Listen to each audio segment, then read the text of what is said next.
Hello guys, welcome back to my channel. Please don't forget to subscribe and click the notification bell for more beauty videos. For today's video, sharean ko kayo ng isang makeup look pag meron kayong date. So, yun nga, February na. So, usong-uso na naman yung mga merong date night. So, yun nga, dahil date night makeup gagawin natin. Medyo dark yung gagawin ko. So, let's start. So guys, pasensya na kung meron kayo maririnig mga pukpukan kasi hindi talaga ako dito nag-shoot, pero push natin. So ito, gagamit muna ako ng No Shine na primer. So ito kasi, namamatify niya yung mga konting pores mo dyan na papakita palagi. So, bako ako vera niya, yung mabablur out niya yun. So ito yung pinakamurang alam ko na primer sa Watsons. So yan, ganito po yung itsura niya.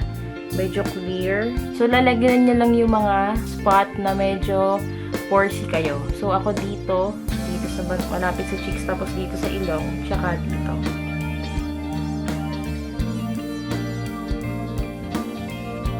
So, ngayon, gagamit po tayo ng liquid foundation. So, L'Oreal True Match. So, gusto ko to. So, lalagay ko na lang dito sa aking kamay.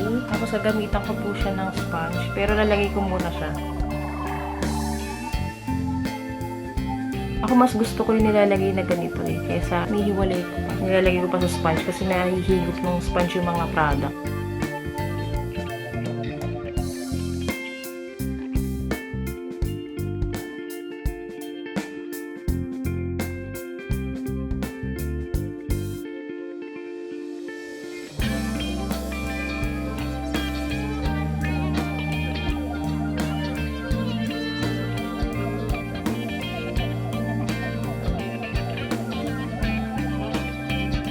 So, ngayon gagamit tayo ng Fit Me na concealer.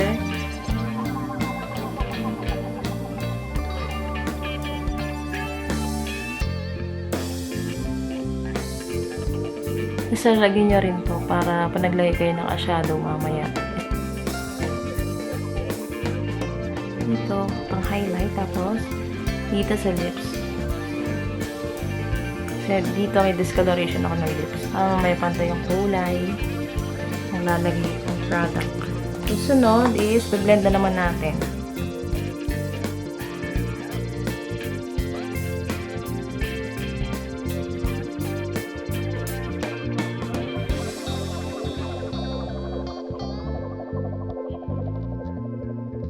Yan. So, ngayon, dahil tapos na tayo sa foundation at sa concealer, ngayon ay maglalagay tayo ng loose powder. So, gagamit ako galing sa Nichido. Final powder. So, mura lang nito guys. 150 pesos lang. Pero masiset nyo na lang maayos yung makeup nyo. Maglalagay ako ng konti dito. Kaya pwede mo rin gamitin yung sponge. Kasi para mas madali yung sponge para sa akin. Lagyan nyo lang kahit okay lang i-bake nyo lang muna yung dito nyo.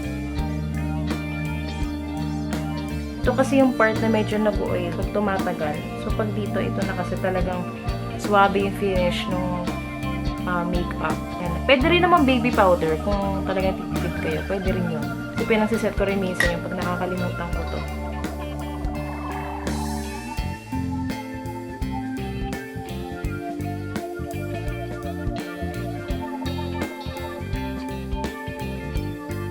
Ayan, dahil tapos na tayo dyan, siguro mag-start muna tayo sa eyeshadow. Gagamitan ko lang ng, dahil yan nga, hindi ko pa siya nilalagyan ng powder. Medyo isa-set ko lang ng konti using yung EB matte na face powder. Yan. Parang konti yan. Kahit hindi masyadong makapal, okay na. Kasi maglalagay pa tayo ng eyeshadow, baka hindi kumapit. Asa sa inyo na po yun kung gusto nyo iset na ng powder to or gusto nyo ng yung concealer lang muna, direkta na yung eyeshadow para talagang kumapit yung kulay. Pero ako gusto ko kasi nilalagyan ko ng powder ng konti. So ngayon gagamit tayo ng Bleach palette ng EB Advance. So bago nila to at ang gaganda ng shades. Ito po yung colors niya. Ayan. At ang gagamitin po natin ay itong shade na ito. May konting shimmer. So, using this brush. Malinis to guys kasi kinaskus na tissue to. Itong gagamitin natin. Tapos, yan, lagyan natin sa crease muna. Lambong.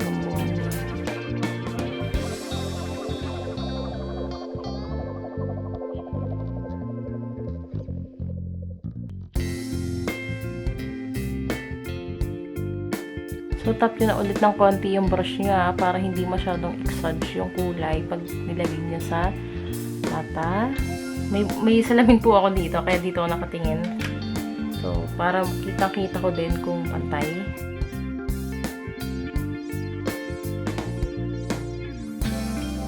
So, yan, nalagyan na natin yung transition shade natin. Maglalagay muna ako ng konting dark. So, gagamit tayo ng siguro itong brown shade na to.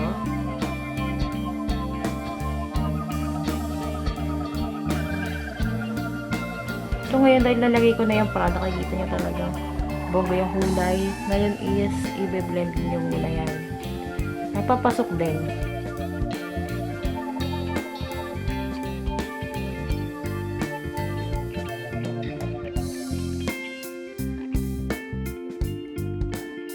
So, medyo dark, diba? Tapos may konting parang orange yung dating. Naiba na ng konti. Pero yung gitna is wala pang kulay.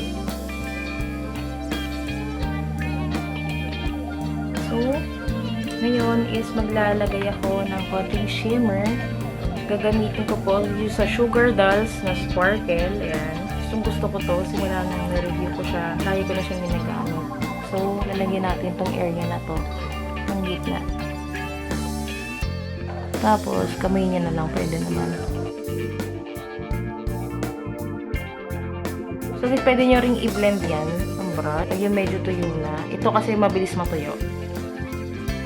So, nagagamitin ko pa rin to, tapos nalagyan ko ng konti dito. Iba talaga pag yung, talaga shiny yung muta mo. So, yan, pag satisfied na kayo sa kulay na yan, dahil nga, yung panggabi, pero ayaw nyo na sobrang kapal, is pwede na yung ganyan. Kitang-kita na yan, guys, kahit gabi. Gagawin ko muna kang kabila, guys, pati yung kilay ko, tapos balikan ko kayo. So, guys, ayan, tinapos ko na yung pagkilay ko, and yung kulay dito sa mata ko. So, makikita nyo, ganyan siya. Pasensya na sa mga nagpupuklok, guys. Anyway, lagyan na ng konting concealer dito, para malinis yung ating kilay.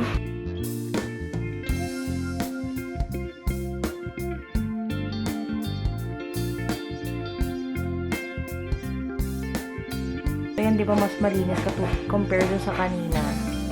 Mas okay yan. So, syempre, isa-set din natin siya ng powder.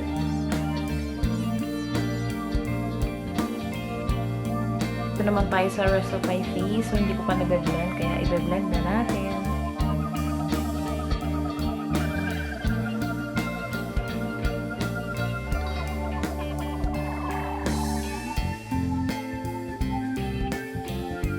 So, yung ibang part ng mukha ko na medyo bilhin sa powder is gagamitin ko yung e-matte na powder.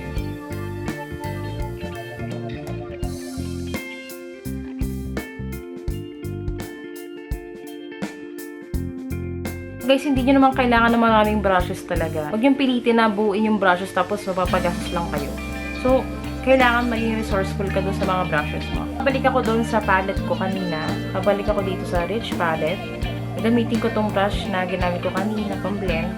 Babalik ako dito sa shade na to at imimix ko dito para dito sa ilalim ng mata ko. Itong gagawin nyo dito, itong brush na to, gaganunin nyo na. Ayan.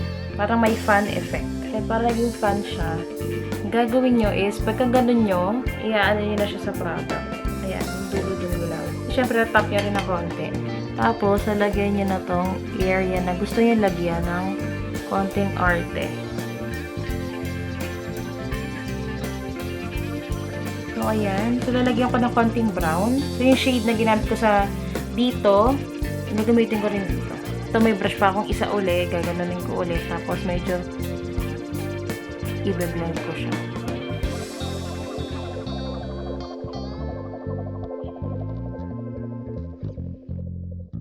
Pansin ko na kailangan ng medyo konting glitter. So, babalik ako dito sa sparkle. Lalagyan ko na ng konti itong kilid.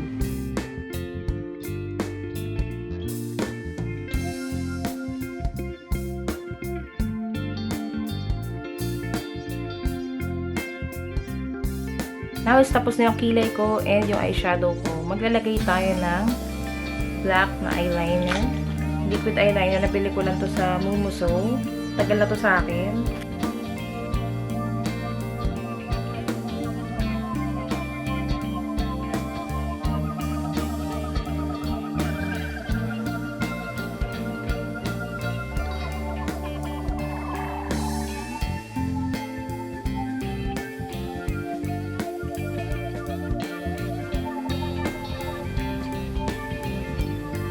So, medyo bumuka na lalo yung mata ko. Ang gagamitin ko ulit yung Pink Duck ng London. So, nabibili po to sa Beauty Beat sa Instagram. So, sa makeup tutorial na to, hindi yung maglalagay ng false eyelashes. Kasi pag mga ganun na date night, hindi yung naglalagay ng ganun. So, nasa sa inyo na lang kung gusto nyo lagyan. Actually, nakalimutan ko mag-curl lash, kaya mag-curl lash muna kayo bago kayo mag-mascara, okay? Para hindi malagot yung mga buhok nyo sa mata, okay? So, ganyan na siya. So, ang susunod ko po is yung contour. Gamit po ako ng DYS na matte na bronzing powder. Ito po ay walang shimmer, kaya perfect talaga pang contour. So, ngayon, gagamit ako ng brush na angle. Tapos, kukuha lang ako ng konti. Tapos, as usual, tinatap ko siya. Tapos, dito muna. So, pag napakapal yung lagay nyo, i-blend nyo lang. Tapos, ikalat nyo lang sa ibang areas na kailangan ng contour. At huwag kalimutan yung part dito, guys. Para hindi masyadong flat tignan yung makeup nyo. Parang mas maganda lang tignan. Para hindi naman yung sobrang plakadong puting-puti hanggang dito, diba? Makikita nyo. So, ayan. Tapos na yung sa cheeks. So, lalagyan tayo ng contour sa may ilong.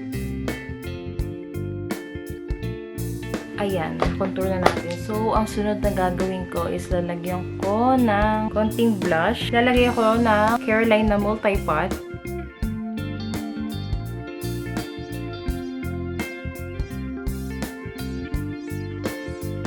Tapos, ngayon gagamit ako ng Caroline na highlighter. Ayan.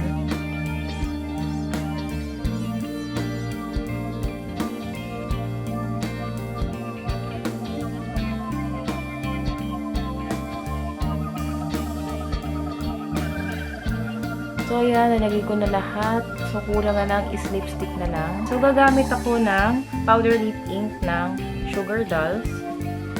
So, dark po itong kulay na to.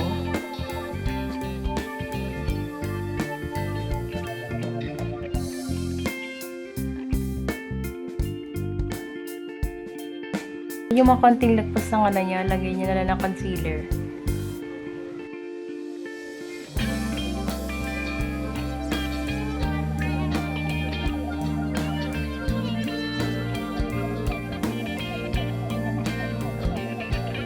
Finally, yan, okay na po siya. Ganyan. Tapos, papowderan ko na yung leg ko. Pero hindi pantay.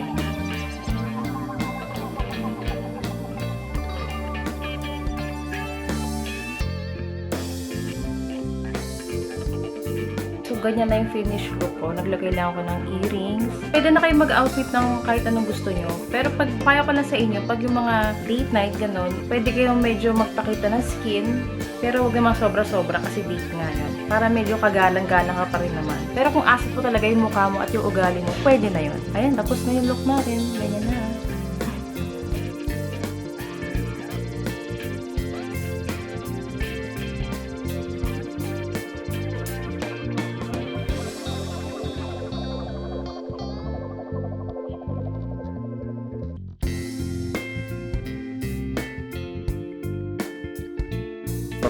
So, yun na nga guys, yung date night look natin for February. Yung mga products na ginamit ko ngayon is murang-mura lang and lalagay ko siya sa description box. So, ayan, for nighttime lang to. Huwag nyo tong susuotin ng daytime na date kasi masyadong makapal yun. And yung mga lalaki, ayaw nila na sobrang kapal ng makeup lalo na pag daytime. And itong look na to is ginawa ko talaga for date night. Actually, hindi ko lang dala yung patagal na makeup ko, pero pwede nyo yung sprayan ng mga makeup setting spray. So, makikita nyo yan sa mga murang bilihan ng makeup, yung mga local brands, doon po kayo bumili. Dahil tapos na ang ating makeup look for today. So, give me a thumbs up kung nagustuhan nyo yung video na to and yung look na to. And pwede rin kayong mag-comment down below kung ano yung mga gusto nyo pang makeup look na pwede natin gawin dito sa channel ko. So, yun lang po yung video natin today. Please don't forget to subscribe and click the notification bell for more beauty videos. Thanks again for watching and see you sa next video. Bye!